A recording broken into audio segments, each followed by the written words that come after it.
За өнгөрсөн 7 хоногт бид бүхэн нэгдсэн зөвлөлттэй байсан тий. За нэгдсэн зөвлөлт дээр бас маш гоё сургаал нам сонссон. За тэрний өмнөх 7 хоногт бол сүм дээрээ бид бүхэн дотоод хүн, нууцлаг хүний тухай үзсэн байна тий. За одоо яг орчин үеийн олон номнууд даалт ухамсарын тухай их ярьдаг болсон. За тэр бүх зүйл Библиэлд 2000 жилийн өмнө бичигдсэн зүйл байхгүй. За тэрийг л маш олон хүмүүс энгийнээр тайлбарлах гэж тэгээд тэрнгээрээ мөнгө олох гэж хүмүүстийн янз бүрийн хичээл зааж. Гэтэл бид бүхэн Бурхан руу ойртоод Библийг ойлгож чадах юм бол тэр даалт ухамсар гэдэг байгаа зүйл буюу тэр дотоод хүнийг, ариун сүнсийг бид бүхэн сэрээ хүчрхэгжүүлэх боломжтой гэсэн. За энэ сургаал номлыг сонсоогүй бол одоо юун дээр манай YouTube-ийн хуудас дээр сургаал ном бас байгаа. Тэгэхээр та бүхэн хэрвээ энэ сургаал номыг сонсоогүй бол нөхөд сонсох нь биш. Окей. За өнөөдөр бид бүхэн сэтгэл хангалуун амьдралын тухай судлах болно. Сэтгэл хангалуун амьдрал. Тэгээ Бурханаас мэрэгэн оюун хангуйч хамтдаа залбирцгаая. Орчлын ертөнцийг бүтээсэн гайхамшигтай эзэн Бурхан минь энэ цаг мөчид ариун сүнсээ буулгаж өгч бидэнд өөрийнхөө үгийг ойлгуулж өгөөч гэж насагж байна. Энэ өргөөг та ариун сүнсээрээ дүүргэн бэлхааж өгөөч гэж насагж байна. Бидэнд мэрэгэн оюунхан хэрсүү байдлыг өгөөч гэж насагж байна. Өнөөдрийн туршид бидэнтэй хамт байгаач эзэн Есүсийн нэрээр залбирanгуйлаа. Амен. Микрофонгүй ярьчвал яаж вэ? Зүгээр байна уу? За микрофонгүй ярьчих тэгвэл. Зүгээр.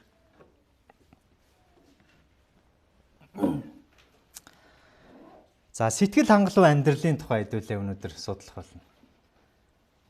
Маш олон хүмүүс сэтгэл дундуур явдаг амьдралдаа. Тэдгээр хүмүүс би хизээ сэтгэл хангалуун болох юм болоо гэж өөртөөсөө асуудаг. Тэгээ ямар нэгэн зүйлд хүрсний дараа сэтгэл хангалуун болно гэж боддог. За би ингэчүүл сэтгэл хангалуун болох байх та. Ийм юмтай болчвол би сэтгэл хангалуун болох байх та гэж боддог. Ийм нэг дөрвөн төрлийн хүнийг хэдүүлээ харъя л да. За баян мөртлөө сэтгэл хангалуун, ядуу мөртлөө сэтгэл хангалуун. За баян мөртлөө сэтгэл хангалуун бус, ядуу мөртлөө сэтгэл хангалуун бус. За энэ дөрвөн хүнийг ингээд аваад үзэхдээ та бүхний за энэ л байхад ууг нь болно доо гэж бодож байгаа тэрийг бол би мэдчихээн. За тэр нь аль нь хамгийн ихнийх нь үү те? Баян мөртлөө сэтгэл хангалуун баймаар шүү дээ. Баян мөртлөө сэтгэл хангалуун бус биш, тийм ээ. Ядуу мөртлөө сэтгэл хангалуун биш. Баян мөртлөө сэтгэл хангалуун баймаар биш. Тэгвэл эндээс бид бүхэн нэг зүйлийг олж харж болно. За нэг зүйлийг олж харж болно. Юу вэ гэхлээр хүний сэтгэл хангалуун байх нь материалын зүйлтэй ерөөсө холбоогүй юм байна гэдгийг олж харж болж байна. Тийм байгаас? Яагаад вэ? Баян мөртлөө сэтгэл хангалуунч байж болдгийм бэ? Сэтгэл хангалуун бусч бас байж болдгийм. Харин ядуу мөртлөө сэтгэл хангалуунч байж болдог, сэтгэл хангалуун бусч байж болдог. Тэгэхээр энэ материалын зүйлтэй ерөөсө холбоотой зүйл биш гэсэн. Энэ дэлхийн хүмүүс Ирест итгэдэг, Бурханд итгэдэггүй хүмүүсийн хувьд болох дээр би ийм машинтай болчвол, ийм орлоготой болчвол, ийм хүнтэй учирчвал бүх зүйл сайхан болно гэж боддог. Гэтэл үгүй тийм зүйл ерөөсөө болдог. Лук номын 12:15 дээр ингэж хэлсэн. Тэгээд тэр тэдэнд алив шунлаас өөрсдийгөө хамгаал, болгоомжил, хэн нэгний ам өмч хөрөнгөнийх нь хангалуунаас хамаардаггүй юм а гэж хэлсэн. Эзэн Иесус дагалдагч нартаа ингэж хэлсэн. Юу гэж хэлж байна? Маш анхааралтай уншаарай. Хэн нэгний ам нь өмч хөрөнгөнийх нь хангалуунаас хамаардаггүй гэж хэлсэн. Тэгэхээр хангалуун байдал гэж тэгвэл юу байх нь? Бага зүйлтэй байна гэсэн үг биш байх нь. Бас бүх зүйлтэй байна ч гэсэн үг ерөөсөө биш. Хүссэн бүх зүйлээ авсан ч гэсэндээ бид нар сэтгэл ханахгүй байж болдог гэсэн. Бас хоосон бай гэсэн үг ерөөсөө биш. Хоосон байснараа сэтгэл хангалуун байна гэсэн үг ерөөсөө биш. Бурхан биднийг хоосон байгаасаа ядуу байгаасаа гэж хүсдэг юм болов уу? Үгүй. Баян чинэлэг байгаасаа гэж хүсдэг юм болов уу? Тэрэн дээр анхааруулдаг. Баян чинэлэг байж болно гэхдээ сүнсээ алдуудаа, зүрхээ алдуусаа гэж бидэнд анхааруулдаг.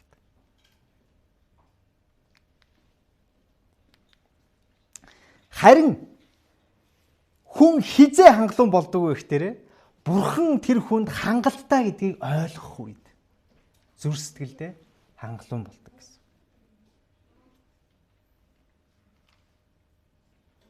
Бурхан надад хангалттай гэдгийг ойлгох үед. Ойлгож байна?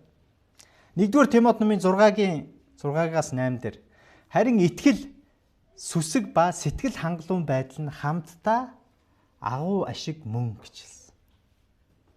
Юу гэж хэлж байна? Итгэл, сүсэг ба сэтгэл хангалуун байдал хоёр нь нийлэхээрээ юу бүтээдэг гэж байна? Агуу ашгийг бүтээдэг гэж хэлж байгаа.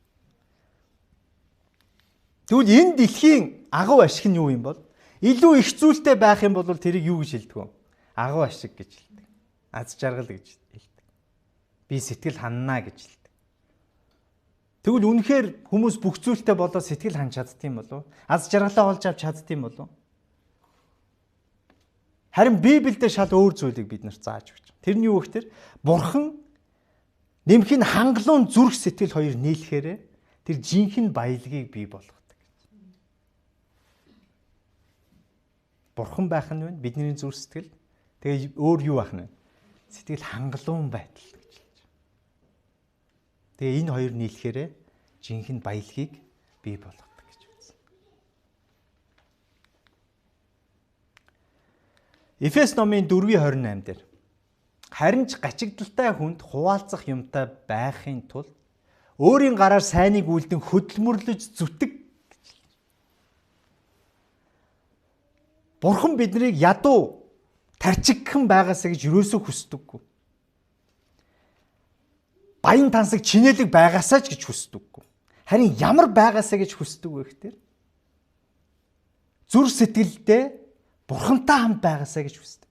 Дээрээс нь юмтай бол тэр юмаа хинтээ хуваалц гэж байна. Гачигдсан тийм хүмүүстэй хуваалцахын тулд юмтай бол гэж хэлж байгаа. Хөдөлмөр сайныг үйлдэн хөдөлмөр зүтг гэж хэлж байна. Тэгэхээр сэтгэл хангалуун байдал гэдэг нь зүгээр байгаа зүйлдээ за бүх зүйл болцсондоо сайхан байна да гэд ингэ байгаад ахыг хэлэхгүй гэсэн.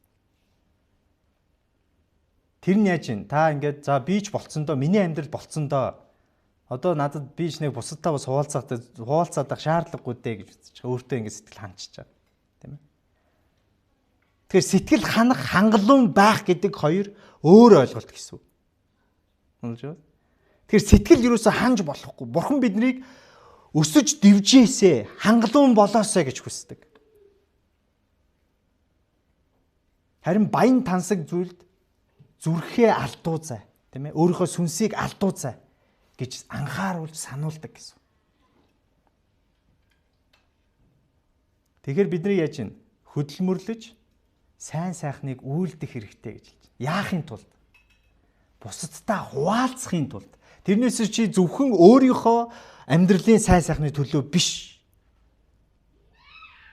Өөрийнхөө амьдралыг л сайхан болгохын төлөө биш.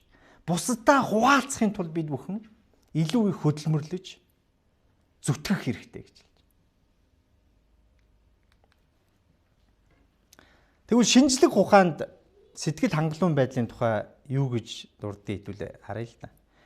Neuroscience судалгаагаар талархал илэрхийлэх үед тархинд ийм дааврууд явагддаг тийм ээ. Допамин, серотонин. Бид бүхэн бусдад талархах үед, хэн нэгэн талархах үед бид бүхний тархинд ийм дааврууд ялгарч эхэлдэг.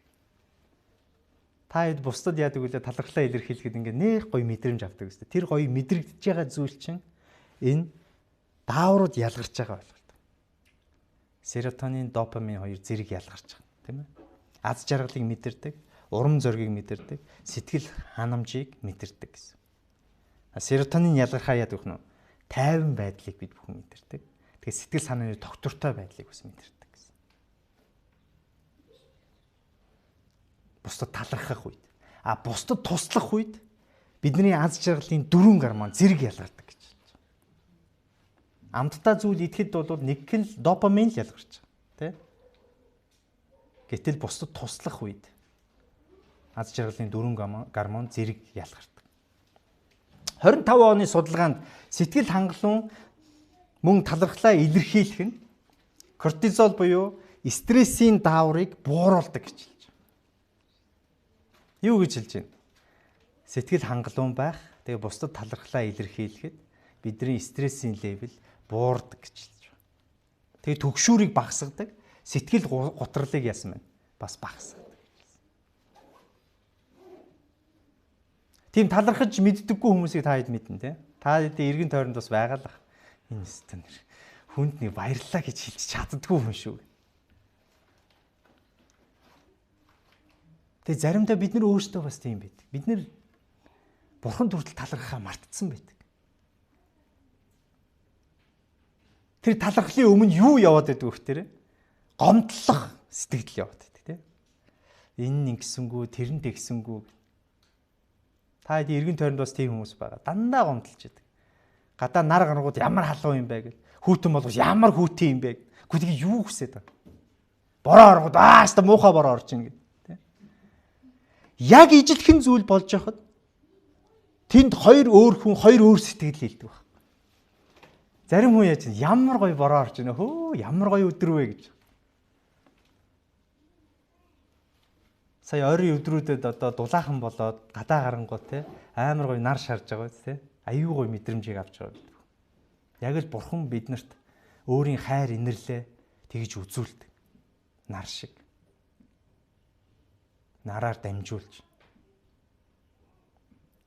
Би яг өглөө одоо охины цэцэрлэгт нь хүргэж өгчөөл ингээл буцаал гэрийнхээ гадаа ирэнгүүт ингээд нар яг тэндээс ингээд тэр ориглын цаатлаас ингээд яг ингээд завсраар нь тусдаг байхгүй. Тэгээ гэрийнхээ гадаа ингээд зогсоод нар руу хараад бас бурхантай ярилцаа те тэр гоё ирж энерги бүх зүйлийг аваад бурхантай ярилцаа. Бурхан дандад залбираад ийм сайхан нарыг өгсөнд баярлалаа гэсэн. Талархаж залбирч байгаа тийм ээ. Бид нэг зүйлийг ойлгох хэрэгтэй. Бид бүхэн бурханд талархах болгонд бурхан илүү ихээр биднийг ивэдэг. Энэ яг юутэй ижилхэн бэ гэхээр бид нар та хэд вэ шүү дээ те. Өөр нэг хүмүүстэй найз нөхөдтэйгээ хэрвээ найз нөхөд чинь танд ингээд талархаад байх тусам та нар яадаг вүлээ? Энд чээрээс өгөөд эмэр хүн үү гэж боддог үстэй. Тийм бид нар ийм мэдрэмж төрдөг те. Эсвэл урамтай шүү. Юм өгөхөд урамтай хүн шүү гэд. Зөвлөгөө өгөхөд талархаж чаддаг. Юм өгөхөд талархаж чаддаг. Тийм хүн. Өгөөл амар санагддаг. Яг ижилхэн. Бурханд бид нар жижигхэн зүйл дээр хүртэл талархахад бурхан юу гэж боддог байх нь? Эсвэл өгөөд аймар хүн шүү нэ те. Эсвэл өгөөд аймар ивэгээд аймар хүн шүү гэж боддог. Харин бид нар яадаг вүлээ? Хин нэгэн ингээд жоохон зүйл зөвлөгөө өгөөд эсвэл юу гэдгийг хин нэгэн тусламж үзүүлээд ингэхээр ерөөсөө юм өгж байгаа, юм авж байгаа шинж байхгүй. Талархал байхгүй болохоор бид нар юу гэж дотроо боддог вэ? Энэ өстө урамгүй шүү дээ. Өстө юм өгөөд ч урамгүй, юм хилээд ч нэмэргүй ийм гэж боддог. Тэ? Яг ижилхэн. Тэгэхээр бид бүхэн бурхан талархахгүй байснараа бас бурханы урмыг яасан хугалдаг байна. Яагаад вэ? Энгийн хүмүүс ч гэсэндээ бидний урмыг хугалж байгаадаа ижилхэн. Өнгөрсөн 7 хоногт одоо нийтийн цуглаан болоход төв сүмдэр маш олон хүмүүс цуглаж байгаа. 100 гаруй, бараг 200 цугласан уу? Маш олоолаа цугласан.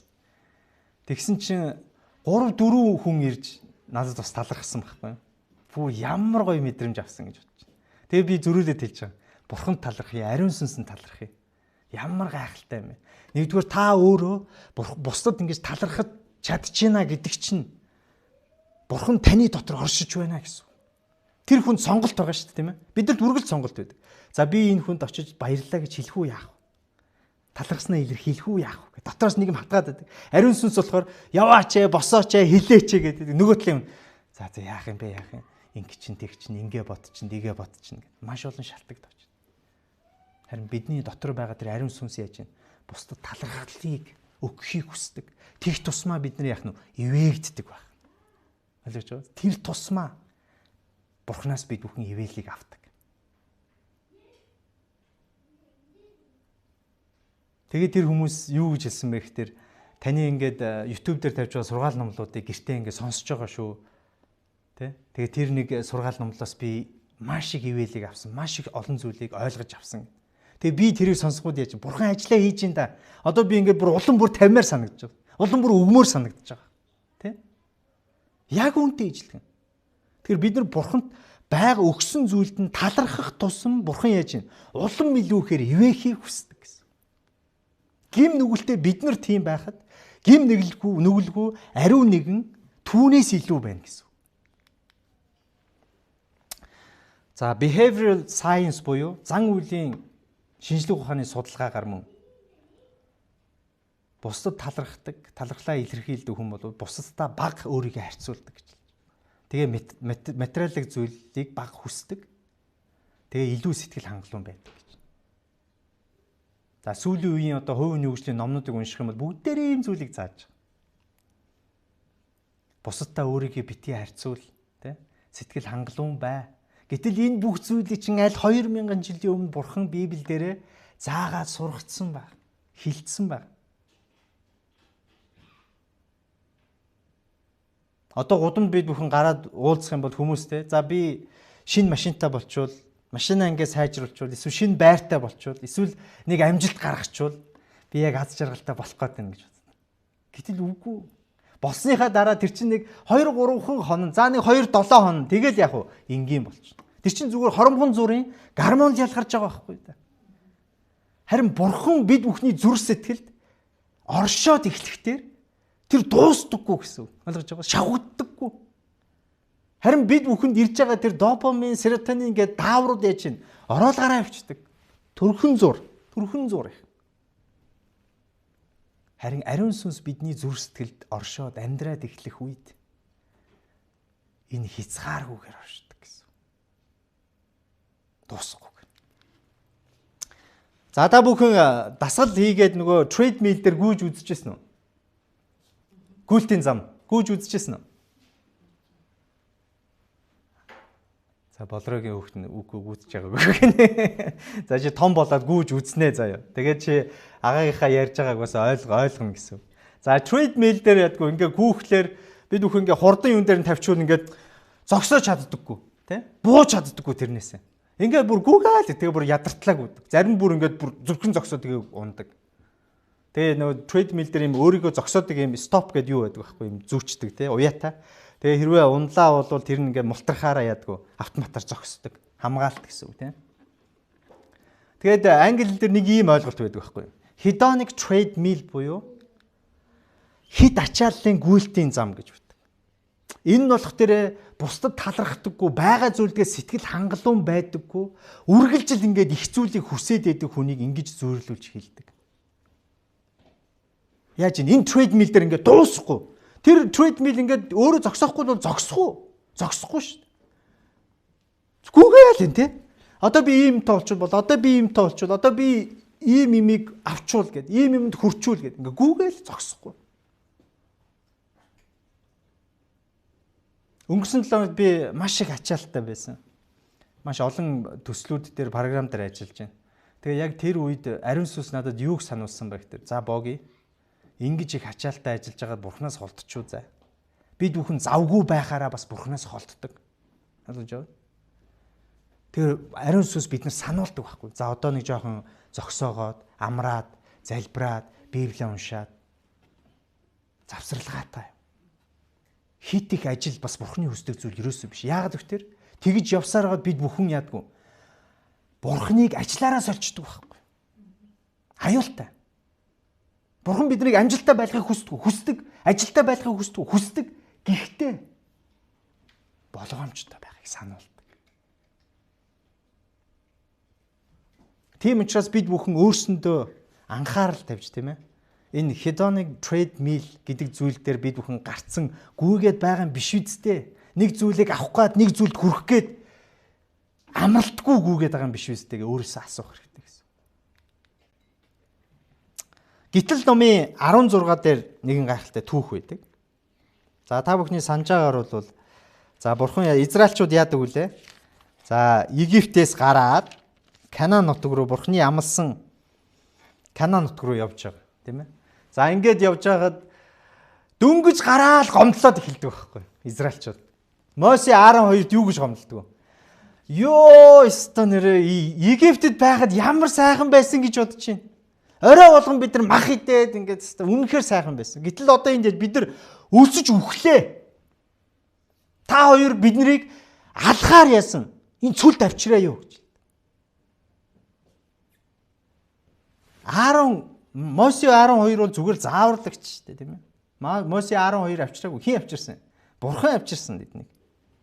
За 16 дугаар бүлэг дээр тэр жигтэй энэ түүх явагдаж байна. За 2 дугаар ишлэл дээр тэр цүлд Израилийн хүүгүүдийн хотол түмэн Мосе Аарон нарын зэсрэг гонгнолдов гэж хэлж байна. Израилийн хүүгүүд тэдэнд бид Египтийн нутагт махта тогооны хажууд сууж цадтлаа талах иддэг байхдаа эзний мутарт алагдсан бол дээр байжээ. Өөрөөр хэлбэл яаж вэ? Эдсээр ягаад өгсөн бол дээр байжээ. Тийм амар. Тэ? Тийгэж хүсэж байгаа шүү дээ. Мах идээд талхаа идээд тэнд сайхан өгсөн дээр байжээ гэж хэлж байна. Та нар чуулганы бүхэлд нь өлсгөлөнгөөр алах гэж биднийг энэ цүлд авчирлаа гэж юу. Гэтэл эзэн Мосед хандаж хэлж байна. Үзэгтэн би та нарт Тэнгэрээс талахыг оруулнаа.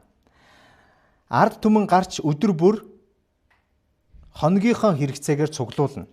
Тийхүү тэд миний хууль дотор алхах нь үгүй юу гэдгийг би сорих болно гэж хэлсэн. Бурхан бас айхтар байна. Бурхан юу гэж хэлж байна? За харъя. Үнэхээр тэр хүсээд байгаа талах махыг нь өгөөд үзье. Тэгээд үнэхээр миний тушаалуудыг сахих нь харъя. Үнэхээр тэр нь дутагдаад байгаа юм болов. Мах талахыг өгөөд үзье.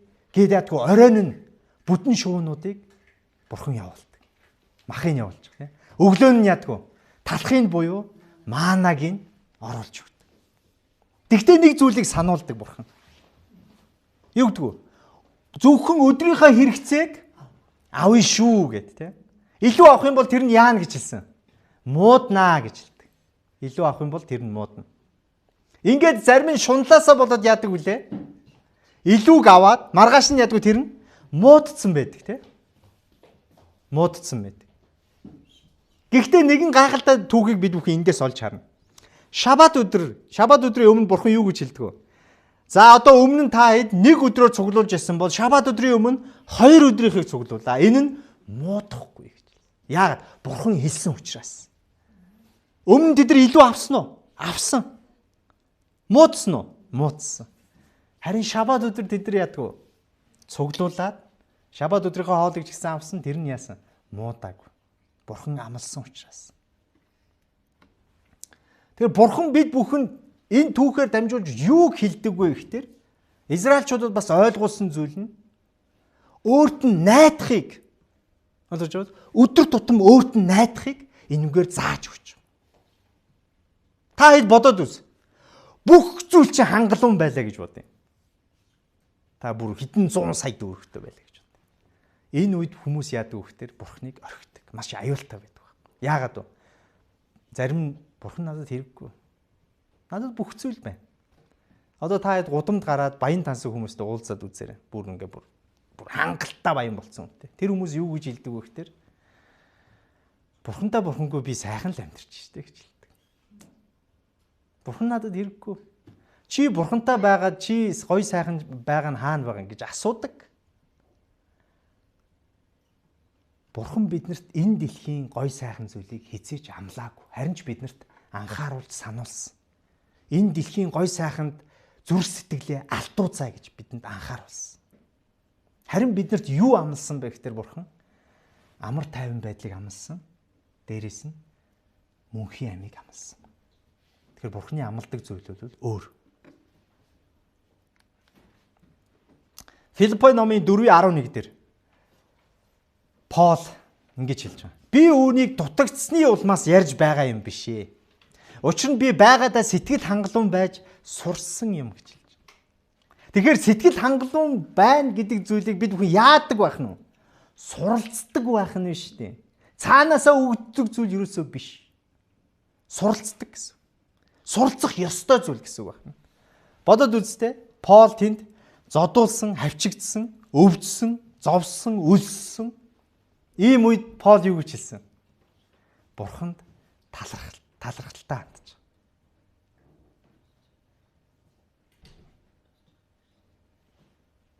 Явын түүхтэр бас байдаг тийм ээ. Яв юу ч хүү болсон ч гэсэн бурхан талархалтай ханддаг. Тэгэхээр бурхан талархалтай хандах сэтгэл хангалуун байх гэдэг зүйл нь ямарваа нэгэн зүйлээс шалтгааллахгүй байх ёстой гэсэн. Бүх зүйлээр л хангалуун байх юм бол би сэтгэл хангалуун болдог. Талархдаг зүйл юус огтосоо биш байх юм шин. Филиппо номын 4:12-13 дээр би тарчигхан байхыг ч мэднэ, элбэг дэлбэг байхыг ч мэднэ. Ямар ч альваа нөхцөл байдалд цатгалан болон өсөглөн байх, элбэг дэлбэг дутагдахын аль альных нь нууцад би суралцсан. Тиймээс 4:13 дээр бидний бүгдийнх нь мэдэх хэвчлэл тийм ээ. Намайг хүчрхэгжүүлэгч түүгээр би бүгдийг хийж чадна гэж хэлсэн. За 12 дээрээс нэг зүйлийг та ойлгож уншаарай. Элбэг дэлбэг байх, өсөглөн байх, дутагдахын аль альных нь нууцад би суралцсан гэж байна. Ойлгож байна? Нууцад би суралцсан.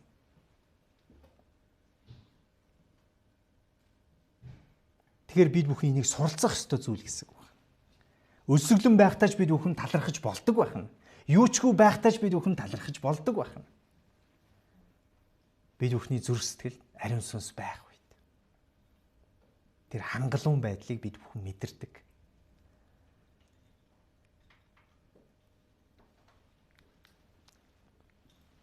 Нэгэн бизнесмен нэгэн загасчинтай далайн хэрэг дээр уулзсан байх. Тэгээ бизнесмен нөгөө загасчингаас асууж, за чи одоо ингээд те илүү нэг завтай болох хэрэгтэй гэл одоо зөвлөгөө өгч ш. Тэгсэн чинь нөгөө загасчин яах гэж гэдгсэн. Илүү их загас барь гэж. За тэгээд яах юм гэсэн. Илүү их мөнгө олно гэж. Тэгээд яах вүлээ гэсэн. Гэхдээ тэгээд сэтгэл чинь амар тайван болно. Тэгээд чи далайн хэрэг дээр ингээд гоё ингээд сэтгэл амар тайван загас барь штэ гэдгсэн. Гэхдээ би тэр чи одоо л хийж шин. Яаж юм сэтгэл нь амар тайван загсаа бариад байж. Гэтэл тэр бизнесмен бол чинь илүү их зүйлийг хүсээд байна гэсэн. Илүү их зүйлийг хүсээд. Тэгээ зарим хүмүүс амьдралынхаа бүх цаг хугацааг аз жаргалыг хайж өнгөрүүлдэг. Ямар нэгэн зүйлийг авах гад, ямар нэгэн зүйлд хүрэх гээд үргэлж өдөр болгон тэрний төлөө тэмцэж байд. Тэгэд өөрсдийнхөө тэр дотор байгаа зүрх сэтгэлийг амар тайван байдлыг энэгээр солилцсон байд. За тэгэхээр өмнө хуваалцсан тэр ишлэл дээр бурхан юу гэж хэлсэн? Бид бүхнийг өдөр болгон хөдөлмөрлөж хичээн зүтэг гэж хэлсэн. Гэхдээ юуны тулд? Гачигдсан нэгэнд туслахын тулд гэж. Зөвхөн хувийнхаа амийн хэрэгцээний төлөө биш. Бусдад туслахын тулд та хэд элбэг дэлбэг байх ёстой гэж хэлсэн. Тэрний тулд та хэд хөдөлмөрлөж зүтгэх хэрэгтэй гэж хэлсэн. Тэрнээсээ баян тансаг харагдахын тулд биш. Бусдаас илүү юмтай болохын тулд биш. Хүнээс дутхгүй амьдрахын тулд биш. Маш олон хүмүүс тэгж хэлдэг тийм ээ. Нэг хүнээс дутхгүй амьдрчих юмсан да. Илүү бол гэж бурхан хэлдэг. Гэхдээ юуны тулд? Гачигдсан нэгэнд туслахын тулд. Еврей номын 13:5 дээр байгаа юмдаа сэтгэл хангалуун байж амьдрал чинь мөнгийг хайрлахаас чөлөөтэй байг. Учир нь тэр өөрөө би чамайг хизээч орхихгүй мөн чамайг хаяхгүй гэж альцсан гэж хэлсэн. Юу гэж вэ? Байгаа юмдаа сэтгэл хангалуун байж амьдрал чинь мөнгийг хайрлахаас чөлөөтэй байг. Мөнгийг хайрлахаас чөлөөтэй. Мөнгийг муу гэж бурхан хэлээгүй тийм ээ. Мөнгийг хайрлах нь муу гэж.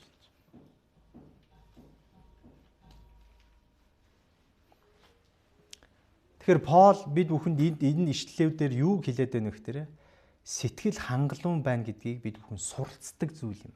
Бурхантай бид бүхэн ойртох тусам бид бүхэн энэ чадварт суралцдаг. Амар тайван байж сурдаг, сэтгэл хангалуун байж сурдаг. Бидний зүрх сэтгэлд хиндж байхгүй тэр амар тайван байдлыг Бурхан ариун сүнсээр дамжуулж биднэрт өгдөг гэсэн. Лук номын 12:15 дээр нэгэн түүхийг эзэн Есүс дагалдагч нартай ярьж өгдөг. За бид бүхэн нөгөө 66 номоо цээжилсэн байгаа тийм ээ. Матай, Марк, Лук гэх 3 дахь ном ба. Лук номын 12-ийн 15. За 12:15 дээр ингэж хэлж байна. Тэгээд тэр тэдэнд алив шунлаас өөрсдийгөө хамгаал, болгоомжил, хин нэгний ам өмч хөрөнгөнийх нь элбэг дэлбгээс хамаардаггүй юм аа. Тэр тэдэнд сургаал зүйлээр ингэж ярьлаа. Нэгэн баян хүний газар нь маш үржил шимтэй байжээ. Тэр хүн ургацаа хадгалах байр савгүй тул одоо би яадаг билээ гэж эргцүүлээд би инги амбааруудаа буулгаад илүү том амбаарууд барья. Тэндээ би хамаг үр тариа, хамаг эд хөрөнгөө хадгална. Тэгээд би өөртөө ам бие минь чамд олон жилийн турш хэрэглэх хөрөнгө байна. Өөрийгөө амраа, эд зугаац гэж хэлэндээ гэсэнд харин бурхан түүнд мунхага яг энэ шүн амчин чамаас нэхэгдэх болно. Тэгвэл чиний бэлдсэнийг хэн эзэмших вэ гэж айлтжээ. Өөрийнхөө төлөө эд баялагийг хураадаг хүн ийм байдаг бөгөөд тэрээр бурханд үл бэлхдэг болоо гэж хэлсэн. За ийм сургаал зүйлээр эзэн Есүс маш чухал философиг хүмүүст ойлгуулж байгаа. Нэгэн баян тансаг хүн яаж байна? Зөвхөн өөрийнхөө төлөө хураадаг байсан юм шүү дээ. Тэгээ өөртөө юу гэж хэлсэн бэ? За одоо чи хангалттай цуглуулсан үлдсэн амьдралынхаа хугацаанд идэж уух, зугаац, цэнгэх бүх юмаа чи цуглуулчлаа. Одоо сайхан амар гэдэлсэн. Гэсэн чинь бурхан юу гэж хэлж байна? Тэр оройн тэнэг минь, мунхаг минь чи энэ шүн амиа алдвал яах вэ? Тэгвэл чиний энэ цуглуулсан энэ бүх зүйлийг чинь хэн хэрэглэх вэ? Тэгэхээр бурхан бидэнд энэгээр дамжуулж юу сануулад байна вэ гэхээр эд хөрөнгө хурааж болноо. Зүтгээд юмнууд хурааж болно, зүтгэж болно, ямар нэгэнд хурж болно, гол нь тэр нь чиний зөвхөн хувийн төлөө бүү байгаасаа гэж үздэг. Чиний зөвхөн хувийн ашиг, сонирхлын чинь төлөө. Төгсгөлд нь юу гэж хэлж байна? Өөрийнхөө төлөө эд баялагийг хураадаг хүн ийм байдаг бөгөөд тэрээр бурханд үл бэлхдэг болоо гэж хэлсэн. Тэгэхээр бурхны хувьд бэлхдэг хүн юу гэлээ? Бурхан нэмэх нь сэтгэл хангалуун байдал. Энэ нь бурхны хувьд эд баялаг тооцогдно. Тийм ээ? Галаат номын 6-гийн 4 дээр харин хүн бүр үйл хэрэгээ шалга. Тэгвэл уг хүн өөрийгөө бусадтай харьцуулалгүй, өөрийнхөөрөө сайрхах болно гэж хэлсэн. Яг л нөгөө сүүлийн үеийн номнод хэлээд байгаа тийм. Бусадтай өөрийгөө бити харьцуул, өдөр болгон чи өөрийгөө сайжруул, өдөр болгон 1% өсгөд болоо гэдэг. Тэр бүх зүйл чинь 2000 жилийн өмнө Библиэлд бурхан хэлсэн байна. Харин энэ бүхнийг бурхан нууцсан байдаг. Тэднийг бид нар олох ёстой. 1-р Тесалоник номын 5-ын 16-аас 19 энэ бүх ишлүүдийг бид нар цээжлэх ёстой. Үргэлж баяр хөөртэй бай. Орчин үед юу гэж хэлдэг вэ? Be positive. Эерэг бай. Баяр хөөртэй бай. Эний чи аль хэдийн бурхан Библиэлд хэлсэн. Бодол санаандаа битгий муу муухай зүйл бод. Амнаасаа битгий муу муухай зүйл гарга. Орчин үеийн бүх номнууд ингэж хэлж байгаа биз дээ. Аль хэдийн бурхан хэлсэн байгаа. Аль хэдийн бурхан биднэр тушаацсан байгаа. Тасралтгүй залбир гэж хэлсэн. Бүх зүйл талархлаа өрг гэж хэлсэн. Учир нь энэ бол та нарын төлөөх Христ Есүсдэг бурхны хүсэл мөн. Сүнсийг бөхөө гэж хэлж. Тэр дотор байгаа хүн. Яавал бүхэн гэдэг нь баярлахгүй байх юм бол, тасралтгүй залбирахгүй байх юм бол, талархлаа ерөөсөө өргөхгүй байх юм бол яана гэж байна. Бидний дотор байгаа тэр сүнс бүхэн гэж хэлж. Хүчгүй болно, унтрана. Ингэх тусам бид бүхэн бурхнаас холдно. Харин эсэргээр бид бүхэн үргэлж баяр хөөртэй байгаа, тасралтгүй залбираад бүх зүйл талархлаа өргөх юм бол яана гэж байна. Тэр дотор байгаа сүнс маань улам илүү ихээр дүрлцэж, улам илүү хүчрэхэг болно гэсэн. Амен. Энэ зургаас нэг зүйлийг та бүхэн ойлгосоо гэж хүсэж байна.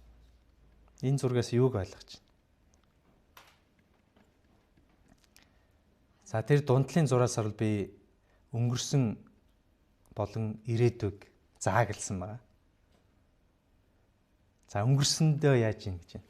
Өнгөрсөн болон одоогоо хайрл, тийм ээ? Хайрл буюу Сэтгэл хангалуун бай. Өнгөрсөн болон одоод. Сэтгэл бүү хана. Буюу Бурхан биднийг юу гэж хэлсэн? Зүтг. Гэхдээ юуны тулд? Гачигдсан нэгэнд туслахын тулд. Ойлгож байна? Харин одоо байгаа зүйлдээ болон өнгөрсөн зүйл бид нар яах ёстой? Бурханд талархалтай хандах ёстой. Учир нь бүх зүйл санаандгүй биш.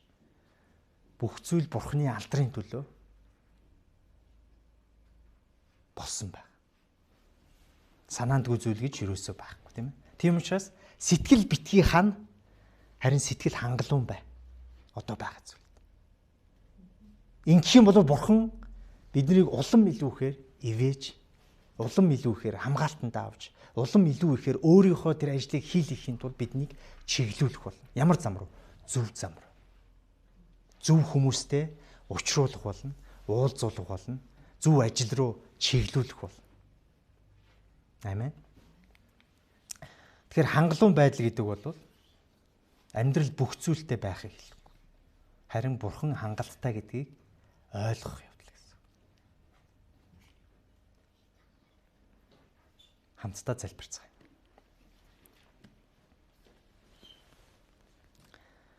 Гайхалтай эзэн минь, бидэнд энэ сайхан цаг мөчийг гаргаж өгсөн танд маш их баярлалаа. Эзэн минь, Библи байхгүй байсан бол бид бүхэн таныг таньж мэдэх боломжгүй байсан эзэн. Энэ гайхалтай зүйлүүдийг олж мэдэх боломжгүй байх байсан. Энэ олон жилийн хугацаанд эзэн Библийг хамгаалж бидэнд хүргэж ирсэн танд маш их баярлалаа.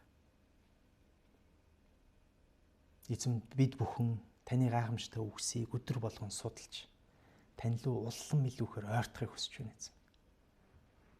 Учир нь та маш олон зүйлийг Библиэлд нуусан байна. Тэр бүхнийг бид бүхэн олохыг хүсэж байна. Олж байгаадаа маш их талархаж байна, баярлаж байна. Зүр сэтгэл минь ариун сүнсээр дүүрч бялхаж байна эзэн. Учир нь та бидэнд энэ дэлхийн зүйлсийг биш, мөнхийн зүйлийг амласан билээ.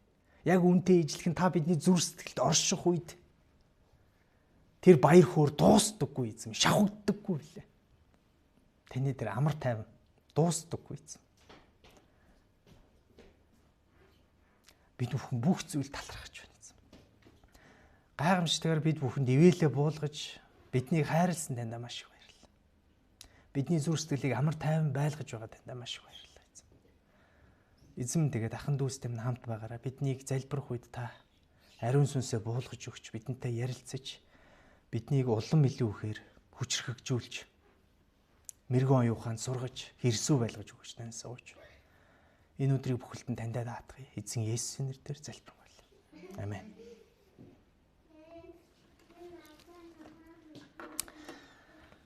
За тэгээд YouTube үзэж байгаа одоо ахын дүүстэй бас маш их баярлалаа. Та бүхэн өмнөх сургаал номлуудыг бас манай YouTube хуудасаар дамжуулж үзээрэй. Тэгээ Бурхан та бүхнийг ивэлдээ багтаах болтугай. Амен.